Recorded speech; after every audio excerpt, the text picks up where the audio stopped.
प्राचीन समय में एक सती थी। उनका नाम कौशिकी था। उनके पति का नाम कौशिक था, जो कि पैर से अपंग थे। वह चल फिर नहीं पाते थे।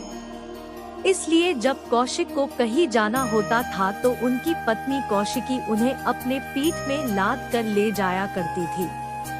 एक रात किसी काम से कौशिकी अपने पति को अपने पीठ में लाद कर कहीं ले जा रही थी और जिस रास्ते में कौशिकी चल रही थी उसी रास्ते में ऋषि मांडव्य को उस राज्य के राजा ने सजा के रूप में सूली में चढ़ा दिया था। जब कौशिकी उस रास्ते से गुजरी तो कौशिक का पैर ऋषि मांडव्य को लग गया। ऋषि मांडव्य सिद्ध ऋषि थे, इसलिए सूली पर चढ़ाने के बावजूद उनकी मृत्यु नहीं हुई थी। जब कौशिक का पैर ऋषि मांडव्य को लगा तो ऋषि मांडव्य ने कौशिक को श्राप दे दिया और श्राप में कहा कि जिस अधम ने मुझे पैर से मारा है वह कल का सूर्य नहीं देख पाएगा। कौशिक की पत्नी ने श्राप सुनते ही मांडव्य ऋषि को अपने पति के अपंगता के बारे में बताया, परंतु मांडव्य ऋषि ने कहा कि मेरा श्राप वापस नहीं होगा, लेकिन माता पार्वती से आप प्रार्थना करें, निश्चित ही उनके पास कोई उपाय होगा। सती कौशिकी माता पार्वती का आवाहन करके अपनी समस्या का समाधान पूछने लगी।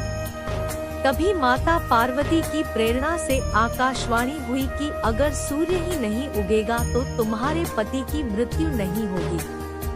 ऐसा सुनते ही कौशिकी ने पृथ्वी को स्थिर कर दिया। क्योंकि पृथ्वी स्थिर हो गई तो सूर्य का उगना असंभव हो गया। कई दिन बीत गए, सूर्य नहीं उगा, जिससे पृथ्वी में हाहाकार मचने लगा। तब सभी देवता माता अनुसुईया के पास पहुँचे। माता अनुसुईया ने माता पार्वती की प्रेरणा से देवताओं को आश्वासन दिया कि वह पृथ्वी को संकट से निकाल लेंगी। और इसके बाद माता अनुसुईया सती कौशिकी के पास गई।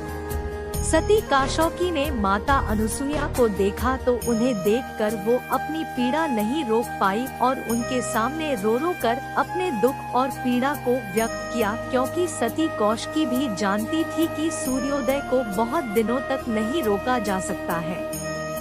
तब माता अनुसुईया ने सती कौशिकी को सांत्वना दी और कहा कि मैं तुम्हारे सभी दुख और संताप को दूर कर दूंगी, लेकिन तुमने जो पृथ्वी को रोक दिया है उसे फिर से घूमने दो, जिससे सूर्योदय हो सके। तब कौशिकी ने देवी धरा का ध्यान कर उन्हें फिर से चलायमान कर दिया। पृथ्वी फिर से पहले की तरफ घूमने लगी। कुछ ही देर में सूर्योदय हो गया और सूर्योदय होते ही कौशिकी के पति की मृत्यु हो गई। लेकिन जैसे कि माता अनुसुईया ने कहा थी कि वह सती कौशिकी के संताप को दूर कर देंगी, माता अनुसुईया ने अपने सतीत्व के तप की शक्ति से कौशिक को जिंदा कर दिया और उनके जीर्ण शरीर को भी युवा कर दिया था। कौशिक की अपंगता दूर हो गई थी। बोलिए माता पार्वती की जय, बोलिए माता अनुसुईया की जय।